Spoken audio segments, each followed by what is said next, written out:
ఈ combination of course మీతో మేము చేసినప్పుడు మాకు ఇంత ఫ్లెక్సిబుల్ ఉందంటే ఉదయ్కి ఇంకా ఫ్లెక్సిబుల్గా ఫీల్ అయ్యి ఉంటాడు. అవును అవును సో ఎనీ ఇంట్రెస్టింగ్ కాన్వర్సేషన్ మీ ఇద్దరి మధ్య ఉదయ్కి మీకు? చాలా ఉన్నాయండి. అంటే ఒకటి కాదు, Hmm. చెప్పవే ప్రేమ సాంగ్ ఫస్ట్ హాఫ్ లో తీసినప్పుడు అతను ఒక్కడే పాడుకుంటూ తిరుగుతూ ఉంటాడు బ్యాగ్ వేసుకుని. Hmm. అది డ్యూయట్ చేసినప్పుడు ఈ ఫెల్ట్ సో హ్యాపీ. మంచి అంటే దాని మొత్తం మ్యూజికల్ ట్రీట్మెంట్ అంతా మారిపోయింది. Hmm.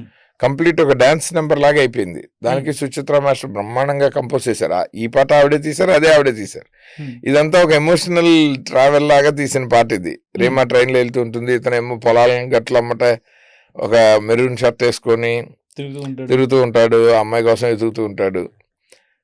So more of lyrical గా బ్యూటిఫుల్ గా ఉంటుంది, కానీ వాళ్ళకి ఆర్టిస్టులకి చేయటానికి ఏమి ఉండదు, ఒక ఎమోషన్ లోనే ఉంటుంది పాట అంతా.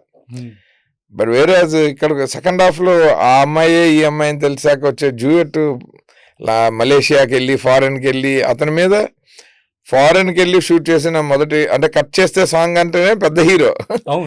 ఇక్కడిక్కడది అంత క్రితం గాజువాక పిల్ల అవి తీసిన డాన్స్ నెంబర్స్ అతనికి కొత్త కాదు, కానీ బ్రహ్మాండమైన ఫోక్ సాంగ్స్ 2 చేస్తున్నాడు చిత్రంలో. మాము అమెరికా అమ్మాయి మాము, ఇక్కడేమో గాజువాక పిల్ల.